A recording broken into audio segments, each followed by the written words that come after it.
नवरात्रि का 9वां दिन एक ऐसी देवी को समर्पित है जो केवल भक्ति ही नहीं देती बल्कि सिद्धियां, शक्ति और मोक्ष भी देती हैं, जिनकी कृपा से भगवान शिव भी पूर्ण हुए।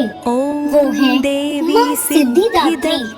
ये कथा है जब ब्रह्मांड भी नहीं बना था, जब चारों ओर केवल शून्य ही था, तब केवल एक ही शक्ति थी, आदि शक्ति।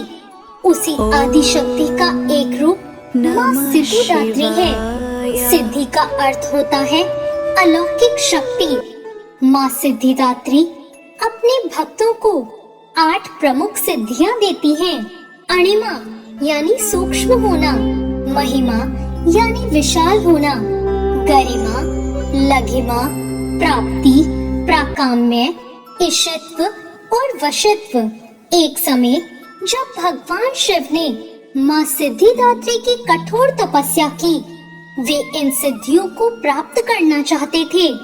माँ उनकी भक्ति से प्रसन्न हुई और उन्हें सभी सिद्धियां प्रदान की। जब माँ ने भगवान शिव को ये सिद्धियां दी, तो उनका आधा शरीर देवी के स्वरूप में बदल गया और उसी क्षण वो बन गए अर्धनारीश्वर, आधा शिव और आधी शक्ति। इस प्रकार माँ सिद्धिदात्री ने सिद्ध कर दिया कि शक्ति के बिना शिव अधूरे हैं और शक्ति ही सृष्टि का आधार है। माँ सिद्धिदात्री केवल सिद्धियां ही नहीं देती बल्कि जीवन को पूर्णता देती है। जो सच्चे मन से माँ की पूजा करता है, उसे तो सब कुछ प्राप्त हो जाता है। माँ सिद्धिदात्री का स्वरूप बहुत ही सुंदर है। माँ की 4 भुजाएं हैं। माँ कमल पर विराजमान है। माँ के हाथों में गदा है। माँ के हाथ में चक्र है। माँ के एक हाथ में शंख और एक में कमल है। माँ का वाहन सिंह है, लेकिन माँ कमल पर भी विराजमान रहती हैं। नवरात्र के 9वें दिन माँ सिद्धिदात्री की पूजा की जाती है।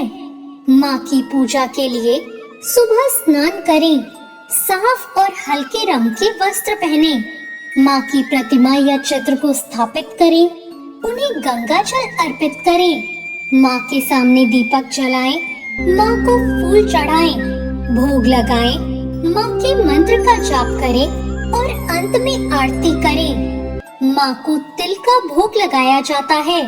माँ को खीर, हलवा, पूड़ी, चने का भोग भी लगाया जाता है। माँ को कमल या सफेद रंग के फूल चढ़ाए जाते हैं। माँ का बीज मंत्र है ओम देवी सिद्धिदात्रे नमः। माँ से प्रार्थना करें, हे माँ सिद्धिदात्री, मुझे शक्ति, ज्ञान और सिद्धियाँ प्रदान करें।